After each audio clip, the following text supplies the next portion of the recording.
இந்த புது ஸ்கேம் தான் இப்போ நிறைய இடங்கள்ல நடந்துகிட்டு இருக்கு. முக்கியமா பஸ் ஸ்டாண்ட் அண்ட் ரயில்வே ஸ்டேஷன்ல ஒருத்தவங்க உங்ககிட்ட வந்துட்டு என் போன்ல சார்ஜ் இல்ல, எங்க வீட்டுக்கு போன் பண்ணும், கொஞ்சம் போன் மட்டும் கொடுக்குறீங்களா அப்படின்னு கேட்பாங்க. நம்மளும் போனை கொடுத்துருவோம். அவங்க போனை வாங்கி *21* அவங்களோட போன் நம்பர் போட்டு லாஸ்ட்ல ஹேஷ் போட்டு டயல் பண்ணிடுவாங்க. அவ்வளவுதான், முடிஞ்சு.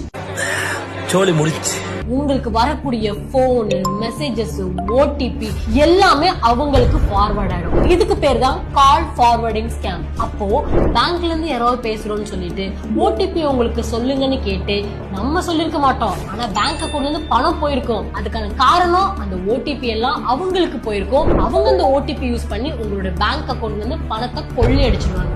உதவி பண்ணலான்னு போனா இது உபத்திரமா இருக்கேன்னு நீங்க யோசிப்பீங்க. கொஞ்சம் கவனமா இருந்துக்கோங்க. சப்போஸ் அவங்க கொஞ்சம் ஜென்யூனா கேக்குற மாதிரி இருக்கு அப்படின்னா அவங்கள போன் நம்பர் சொல்ல சொல்லி நீங்களே டைப் பண்ணி ஸ்பீக்கர்ல போட்டு பேச சொல்லுங்க. பிகாஸ் நம்மளுடைய சேஃப்டியும் நமக்கு முக்கியம் இல்லையா? சோ இந்த மாதிரியான ஸ்கேம்ல மாட்டிக்காம இருக்கணும்ன்றதுக்காக இந்த வீடியோ நிறைய பேத்துக்கு ஷேர் பண்ணி அவங்கள கொஞ்சம் உஷாரா இருக்க சொல்லுங்க. இந்த மாதிரி நிறைய இன்ஃபர்மேஷன் தெரிஞ்சுக்கணும் அப்படின்னா மறக்காம யுவராணி யூடியூப் சேனலை சப்ஸ்கிரைப் பண்ணுங்க.